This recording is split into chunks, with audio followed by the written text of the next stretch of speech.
Welcome to episode number 48 of the CirclesOff podcast and video on YouTube. I'm Rob Pizzola, joined by Johnny from BETSTAMP. How are things?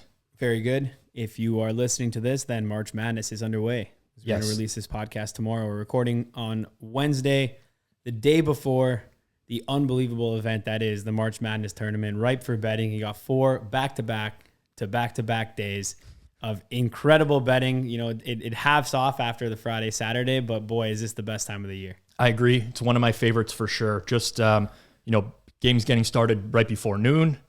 You get that dinner break, like that very brief dinner break into the night games. Definitely one of the best times to be a bettor. And we're going to welcome in a college basketball bettor. He is a totals originator for college basketball. He's an aspiring pro bettor, an NBA steam chaser as well. You can follow him on Twitter at Telemachus Model, and you can follow him on BetStamp at Telemachus Model as well. He is killing it on the BetStamp platform right now. Just heading to the marketplace, we have him listed as the first featured bettor in the marketplace, a track record of over 750 bets now with 9.1% ROI, 2.7% CLV. Telemachus Model, Taylor, thank you for joining us on CirclesOff. Hey guys, it's awesome to be here. Thanks a lot. No problem at all. You're a very interesting personality for me. This is the first time I've met you or seen your face in person. And I think for a lot of people out there, you've gained a following now in the Twitter community at least, and also on the BetStamp app. You almost have 400 followers in a very short period of time, which is actually quite big as well. Just for the viewers out there and the listeners, just give us a little bit of a personal background on who you are and how you got involved in the betting space. Yeah, sure. So I grew up in a small town in northern Michigan. My family was really into sports, watched a lot, played a lot. The opposite was true for gambling. We had a problem gambler in our extended family. And so from a very young age, for me, gambling was made out to be bad. And I, being the good kid that I was, I just accepted that. And have kind of lived that way most of my life. I went to college, got a software engineering degree from the University of Michigan. Went and worked at Microsoft for 11 years. Left Microsoft about 3 years ago to start my own small software company, which is what I do now. In that time, got married, had some kids, and didn't even think about gambling at all. I'd play in an occasional poker game or, a March Madness pool for sure, but, no real gambling. And then the pandemic hit. So I stayed in close contact with some friends for college.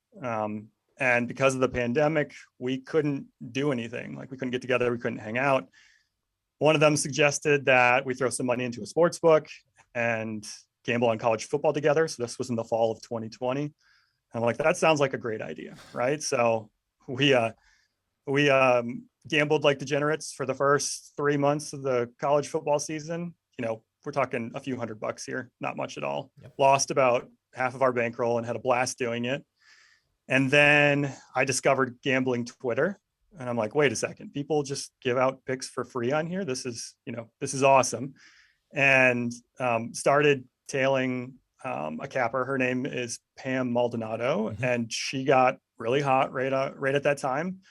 And, we made our money back in the last month of college football season. And I was like, holy shit, like we just figured out gambling. Like this is awesome. So we're like, all right, what's up next?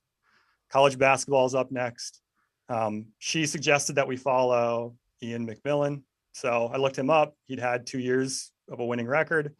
And so we start following him.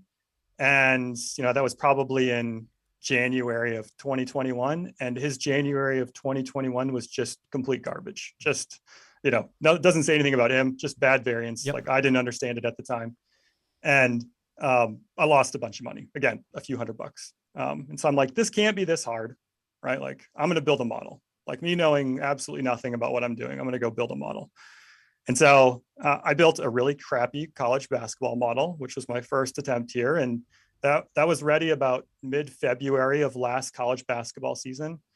I started betting it and, looking back, like I had no idea what I was doing. Got lucky, like probably finished up 10 units or so for the season and was convinced that I had it figured out again, right? Like I've got this simple model. I'm going to win at college basketball. All I need to do now is build a bankroll, right? So I'm like, how can I do that? There are, I live in a state that has legalized betting. There's a lot of promos running all the time. I'm like, all right, if I can take my bankroll from $2,500 to, let's say, 10 grand, I can be ready for next college basketball season and like make some real money off this model I built. So I started churning promos, just doing really basic stuff. And it was while doing that I stumbled on to my first like really profitable angle. And from there, like the light bulb actually went on. I realized you can actually make money doing this. And so that was 10 months ago. Started off with $2,500 bankroll. As of this morning, I just crossed the 250K mark. So like since I got started, I've been hooked, right? Like this is so 250K total bankroll. Yeah, that's what I hit this morning. Wow. Congratulations. That's awesome over such a short period of time. From Talon, Pamela thanks. Maldonado up to that. I know, right? Impressive. I know. Yeah. No offense to Pamela. Obviously. Yeah. I mean, it's just, there's so much to unpack there. The story is very fascinating. I want to start with one thing. I think you used the word trappy in terms of or maybe it was crappy. I couldn't even. Crappy. Yeah. Okay. Yeah. Crappy. What's a trappy model? That's what I was going to get into, but crappy model. Fine. Let's start there. So when you started building out a model, this is one of the most common questions that we get. We do Q&A episodes, obviously.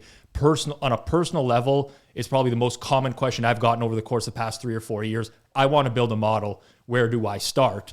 Now I've identified that you built a crappy one at first. Can you walk us through what the quote unquote crappy model was and then how you evolved on from there?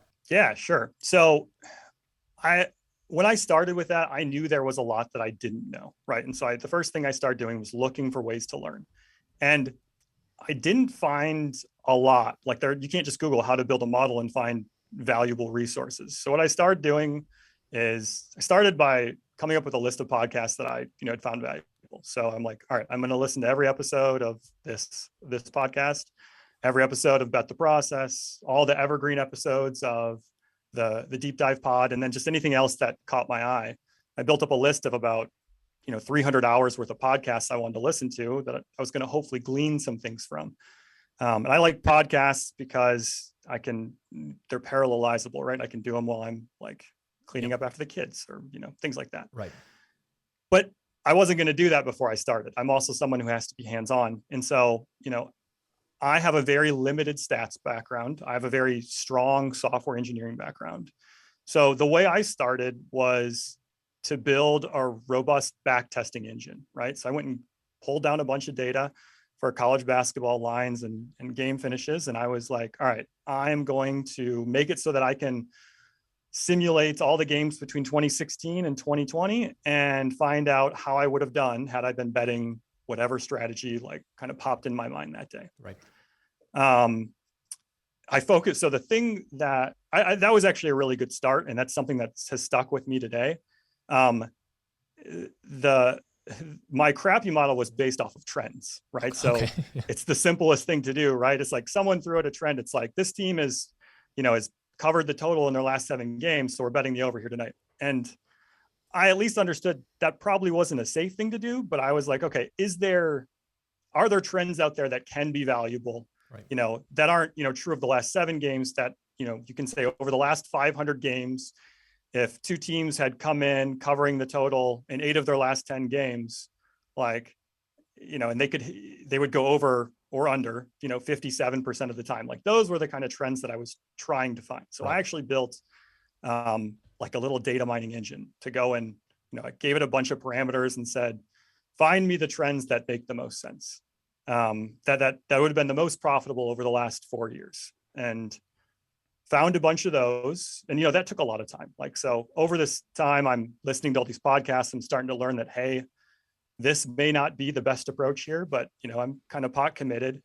And I remember distinctly one day where I'd run a simulation and I would simulate 2016 to 2019 to find the trend. And then I'd say, okay, how did this do in 2020? Right. So like, I didn't want to poison my testing with my samples. And so it found me some outrageous, trend that had hit at 57% of games over a 600 game sample size. And again, we're talking about like very simple like trends here. Like the two teams had gone over a bunch and we saw line movement in one direction. And the idea was, okay, the market has adjusted, bet the under, right? And so I ran it on the 2020 data. I'm like, okay, like how did this thing do? And it hit like 46%, right? It hit just at like, just a terrible rate. Right. And so I'm staring at that saying like, you know, I had learned a little bit of stats at that point. I'd said this thing had a 99% confidence level that this was going to continue going, right? That this wasn't just randomness. And then I got absolutely crushed on it, right? In theory. And at that point, I'm like, this is not the way to go, right? Like if I'm going to do this for real, I have to produce a number. I have to be able to say, like, this game is lined at 140. I make it 136. It's because of that we're going to bet the under, not because of, you know, some random set of trends.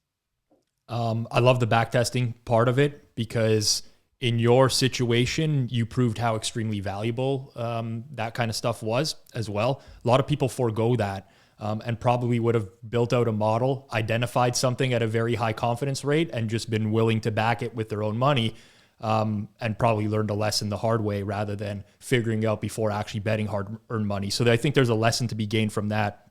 It is really interesting, though, just kind of the evolution of that and starting with trends. I think a lot of people typically do start there. My personal belief is a lot of the content that's out there now is trend-based. So it's very easy to get into that space and uncover that, especially people with larger followings on social. You coming into gambling Twitter would have noticed that a lot of people are handicapping via trends as well. So that's pretty interesting. Now, in terms of, let's say after the backtesting framework, as you continue to build out the model a little bit more, you obviously have a software engineering background, which is extremely helpful. You know, for those that don't have a software engineering background, as long as you're okay in Excel, there's still things you can do. But how did you gain let's say the statistical knowledge, how to build out whatever types of models you were, whether that's a linear regression model, Monte Carlo simulations, anything like that? Was that Googling stuff? Was that reading books? Was that just from the actual podcast you were listening to itself? Where were you actually getting this information from? Yeah, so there was, I'd say, a little bit in the podcasts. And I'm going to be completely honest that I still don't have a lot of statistical knowledge that I'm confident in. Okay. So my approach has been very stats light. Now, I still do use some very basic linear regressions here and there. Matt Buchalter, plus EV Analytics, has been on this podcast before. Yep. And he wrote a blog post series on Bayesian modeling, yep. Which, I read that. I think it's a 5-part series. I felt like I really understood the first 3 parts. The 4th part, I'm like, okay, this is getting heavy. And the 5th part, I'm just like, I give up. Like I tried to read that 5th part, 6 or 7 times and just stood like 0 chance. So if you were to look at my model today, there's very little stats in it. I've learned how to use Solver in Excel, and I did that through a basic tutorial online, and saw its value in some of the articles that Matt had put out. But the way that I've approached things, I haven't needed stats to give me an advantage yet.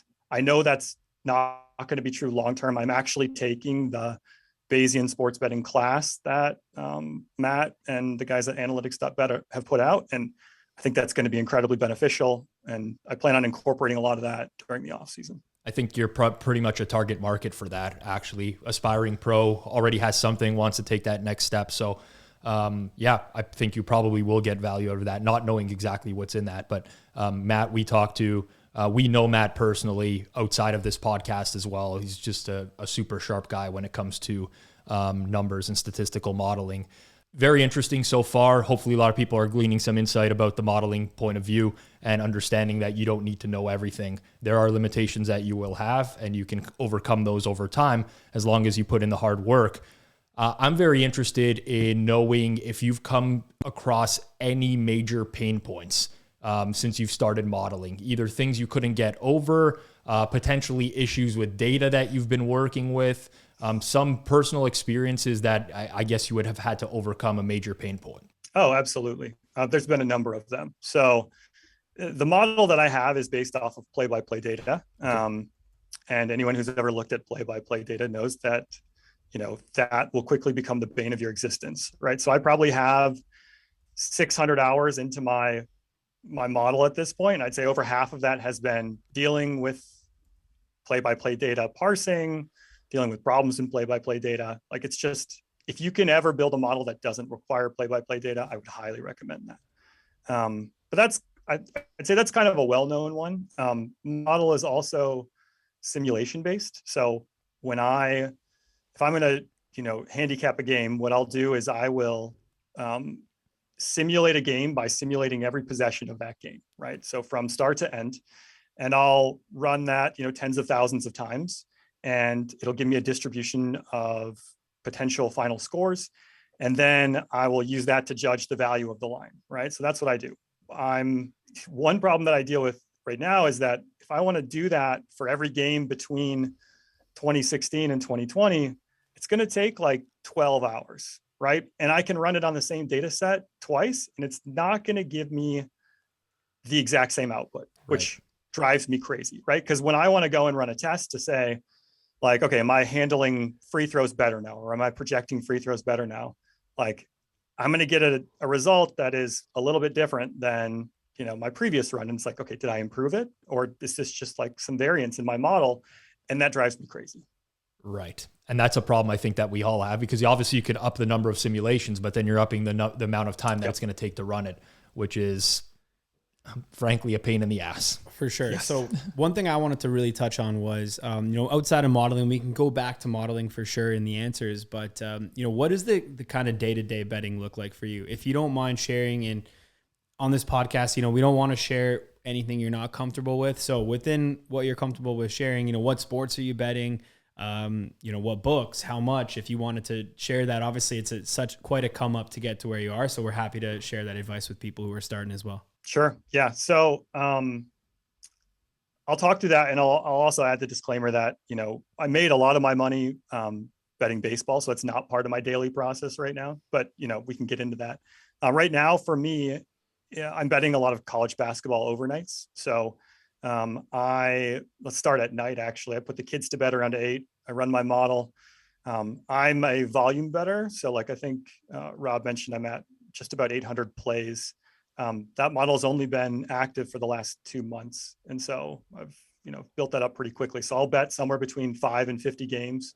I'm in a legalized state. So I try to, I will use BETSTAMP to find the best line out there. And whether that's, at Caesars here in the States, or some legal sports book, or at somewhere like Bet Online or Lovig or somewhere offshore, I will bet wherever I can find the best line that I can get as much down as I need to. Right. So I'm, college basketball openers, some have pretty low limits, but with all of the legalized sports books coming in, I can actually get a decent amount down. Right. I haven't had trouble getting, 1,200, 1,500 of that $2,000 down when I need to. So I'll bet those at night, go to bed, wake up at 5 or 6 Eastern time to try to get down on any new lines that have come out, ideally before the kids wake up. My model is completely automated. So whatever it spits out, I bet that's where I'm at right now. So it doesn't take a ton of time. Take care of the kids, hand them off to the nanny, head into work. When I get into work, it's, luckily I work a software job. So I'll spend the first hours maybe tweaking my model, running an experiment, something like that. And then when 9 a.m. rolls around, I'm steam chasing in the NBA. And that usually lasts from about 9 to noon. And I found an edge, which I'm not going to talk about heavily here, that by itself isn't all that valuable. But when you combine it with steam chasing, like it takes a small plus EV bet and makes it a pretty large plus EV bet. And there's some places where that don't move that fast. And so I, chase steam in the NBA for the morning. When I first started doing that, it was pretty time consuming. And I'm actually supposed to be working a day job at that point. So I quickly found that I couldn't stare at a screen for 3 hours. So I went and automated as much of that as I possibly could. So my setup now is I'm working, doing my day job stuff, and I have a little bot sitting there watching for line moves that I've deemed valuable for me. And then when it finds one, it plays a little chime. I switch desktops really quickly, place a bet or two or four, and then switch back and then get back to work. And then, the rest of the day is real work. I will, when I get bored, pull up BETSTAMP and see my CLV for the bets that I have in place. Nice. So I actually sweat my CLV numbers throughout the day, which is quite enjoyable. And then, get home, hang out with the kids, put them to bed, and then start all over again. Interesting. Are you using an odds screen or some sort of odds board to Steam Chase? That's the only thing I was going to ask there. I am. Well, I was originally. So if it had existed back when I first started, I would have been using the unabated odds screen because it's the best one out there. I was using Wager Talk at the time, and that's kind of painful to follow. Now I'm not actually watching the screen. I have something watching the screen for me. I have a little bot watching the screen for me. I appreciate the amount of automation because I've gone through something personal. Obviously, a lot of my day-to-day is with BetStamp now as well, and I'm a pro bettor, so you kind of got to figure out ways to make sure that you don't have to be available to bet at every hour of the day, and the automation component is great. I have so many things that I can ask you, but this has been a very interesting conversation for me. You mentioned sweating your CLV. That's interesting for me because I feel like you partly create some of your own CLV in the market as well. So again, the amount of people that follow you and subscribe to alerts for you for BetStamp is one thing. Once you post your plays in BetStamp, tends to move the market pretty quickly as well. So there's a lot of people that are tailing them in terms of overnight. Now, in a efficient market, you would guess that, if you're on the wrong side of things, the numbers would get played back. But I've noticed, particularly in this space, especially college basketball totals, Ken Barkley from You Bet or You Bet is another one who gives out overnights, and the market is going to move in that direction and stay in that direction so much. So I'm curious how much you actually think your own CLV matters, because I personally do think that you're creating some of it. And on top of it, what are potentially some secondary metrics that you might look at, whether that's error testing that you do, whether it's just your ROI, like how important is the CLV to you right now? That's a great question. And actually, I'm really interested in your perspective there, because prior to what you said, I would have said that I'm not having that big of an impact on the market. And that's because I just don't have, I'm not able to see, how many people are actually following these. I can see how many followers I have, but I don't know how many people are actually reacting to it. So, what I see from my perspective is that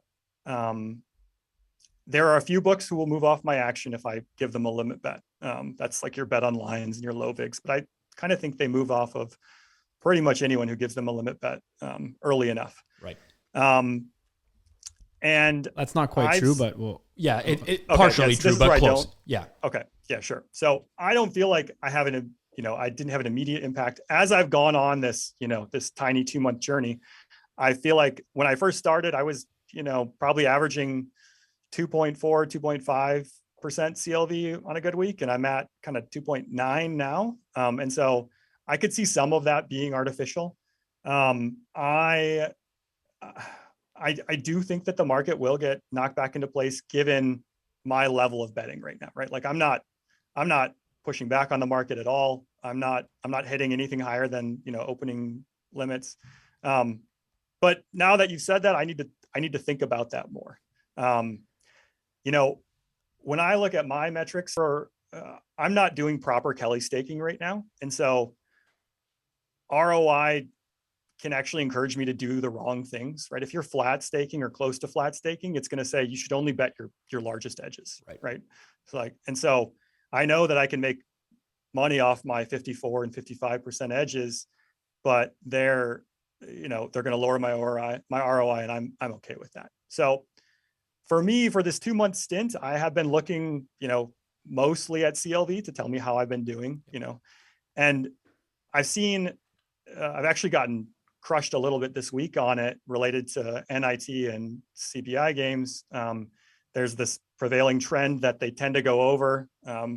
I've shown a ton of value on unders in them. And so I've bet all those unders and the market has largely disagreed with me. So, I still think my CLV has some value, but in that case, I actually think that I know why the market's moving against me and I'm okay with that. Right.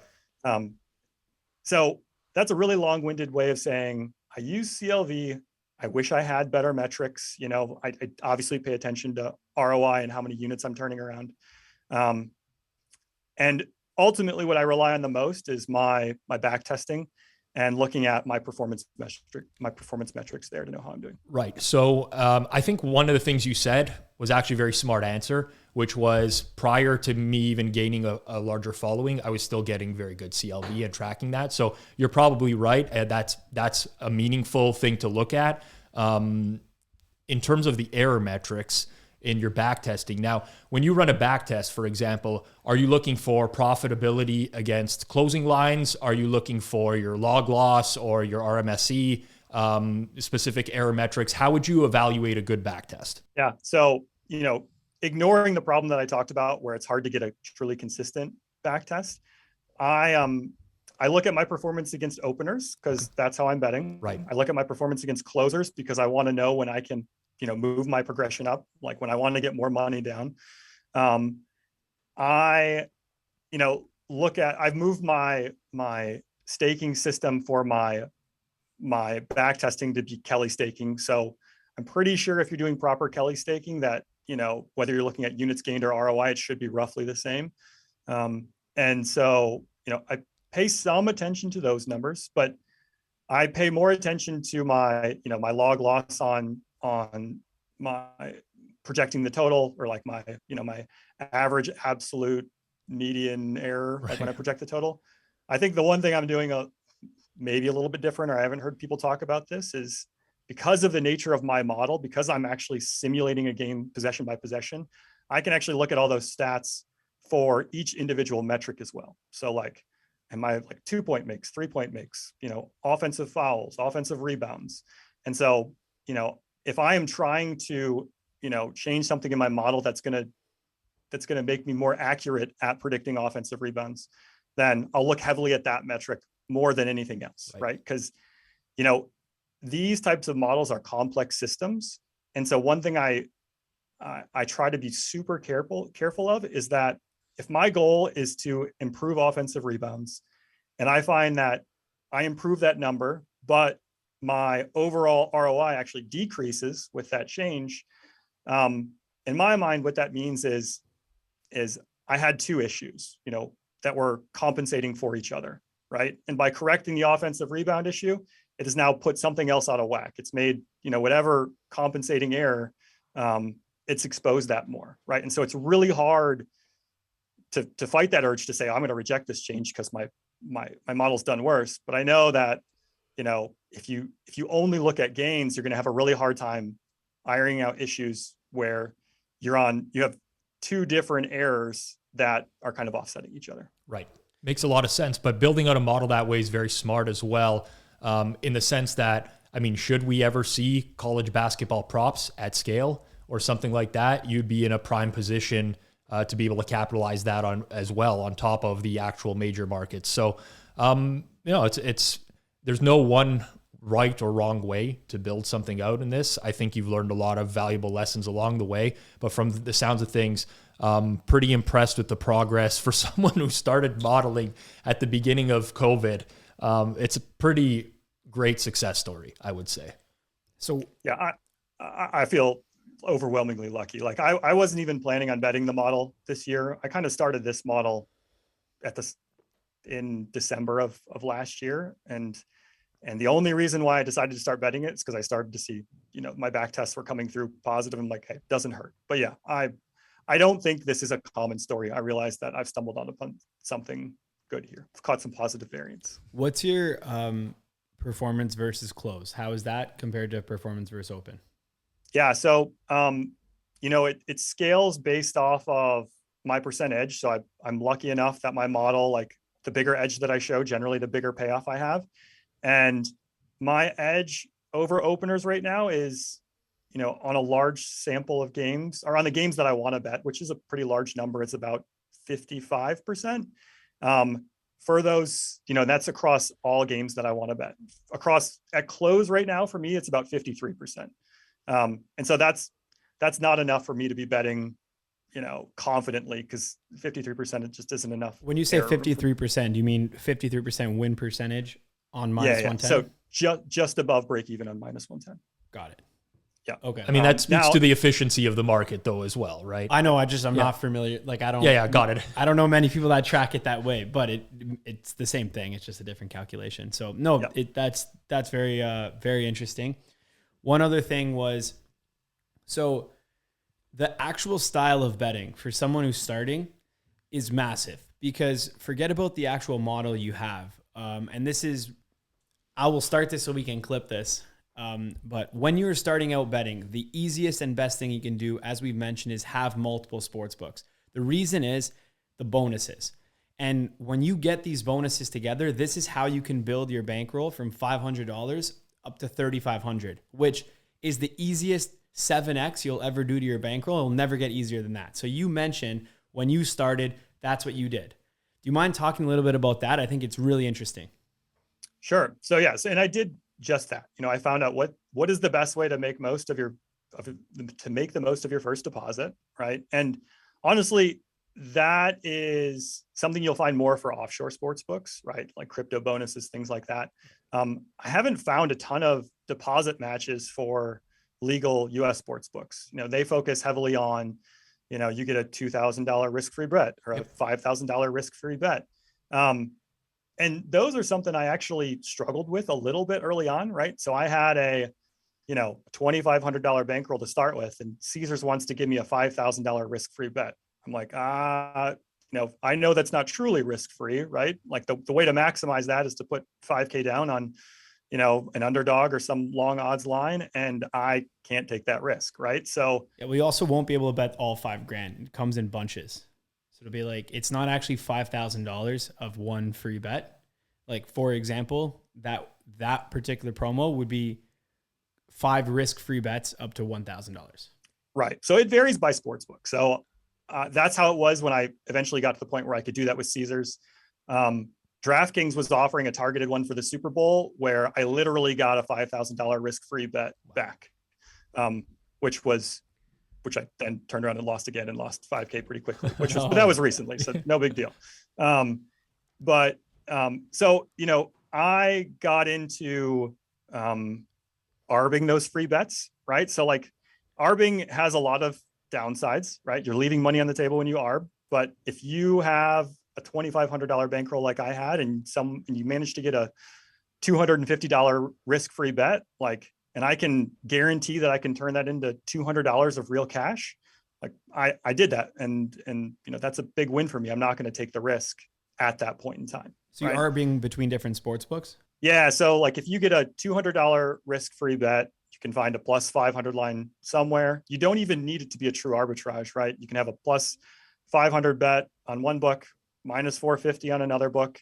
You put your free bet on the long odds, and you're basically converting it. So you like at those numbers, that's probably like an 85% conversion rate.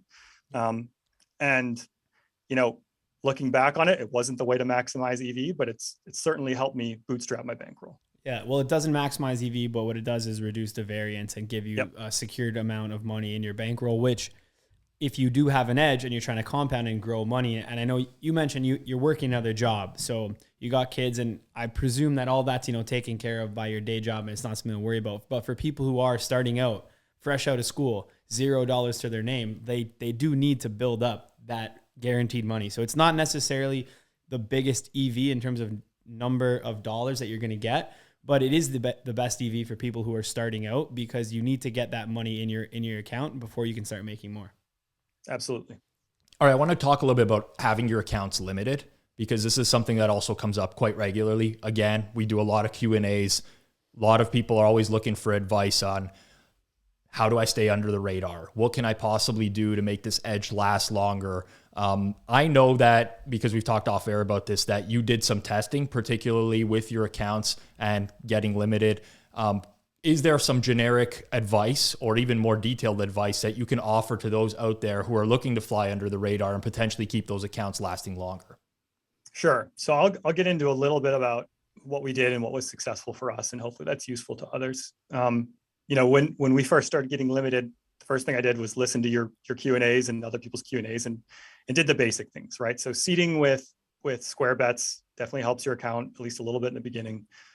We found betting parlays helps. Again, even if you're betting your high edge things in parlays, that helped us. There was when we started hitting this edge hard, like I was able to go for about 2 weeks before I got limited.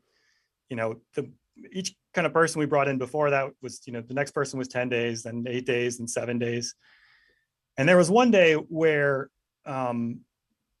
we brought someone in and they're doing their betting, and 2 hours into betting, they get limited. Like not 2 hours into being paid out. It was literally like all the bets that we had placed on games, like none of those games had started yet. So nothing graded. Nothing graded. So like, there's no CLV numbers here. There's nothing, right? Like you haven't won any money. They're just like, nope, this account's limited. And so that was eye-opening for me.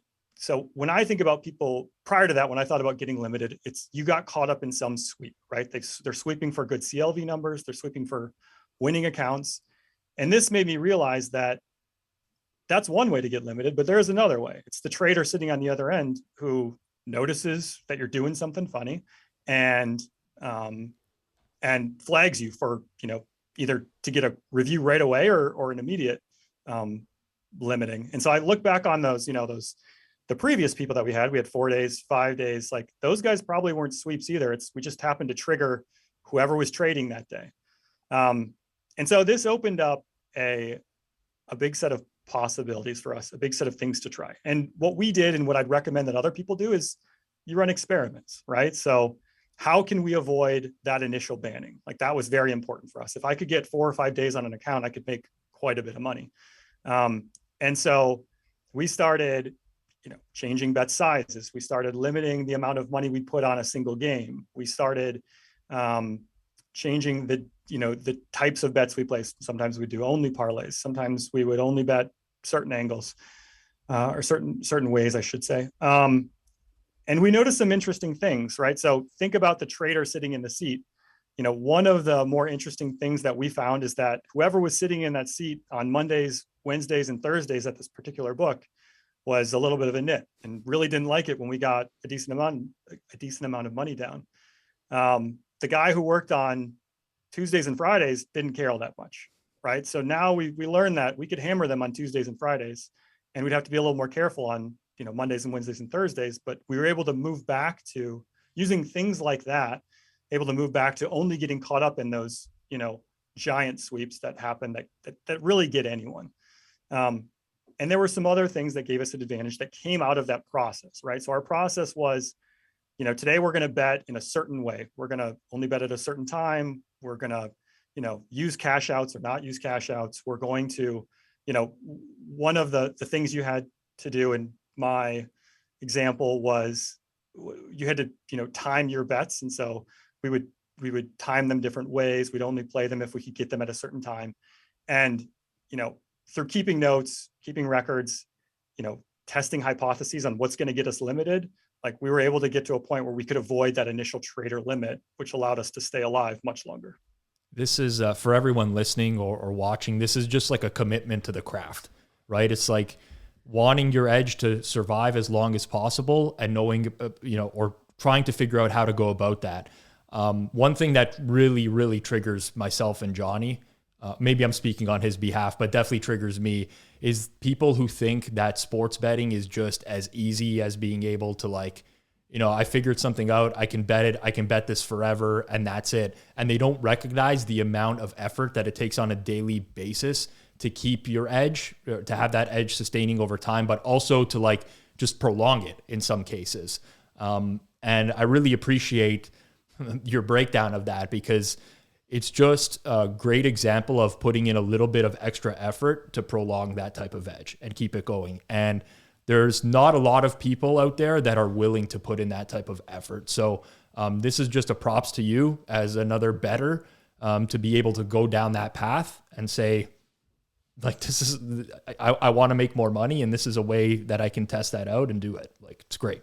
Yeah. And the commitment to the craft is huge because, as you mentioned, like, it's not easy to go through that, like what you did, like just from hearing it from you. It's not easy to basically be like, oh, I got to test out all these. When's this guy trading? When is it? When are they accepting a bet? Noting it, detailing it, things like that. It's like, you know, it really is like, it's cool. It's cool that you've done this and not only have had success with it, but like kind of like even on a part-time basis. You know what I mean? Like it's more of a hobby that you're trying to turn into an aspiring, as you mentioned, aspiring pro bettor. So congrats. This has been like great and pretty eye-opening for a lot of people, I'm sure, because as Rob mentioned, it's not easy to do, but if you can achieve it, there is money to be made. And outside of the money, there's a lot of like success to be had. Like, I'm sure it felt great to, you know, discover these edges or, you know, hit a big thing that comes in and into the account. And you're like, wow, I just brought my bankroll from 25,000 up to 100,000. Like, that 4X is awesome. The next 4X is even better, and you keep growing and growing. So, you know, love to hear it. Just one, before we get into our final question, you've gone from, in a very short span,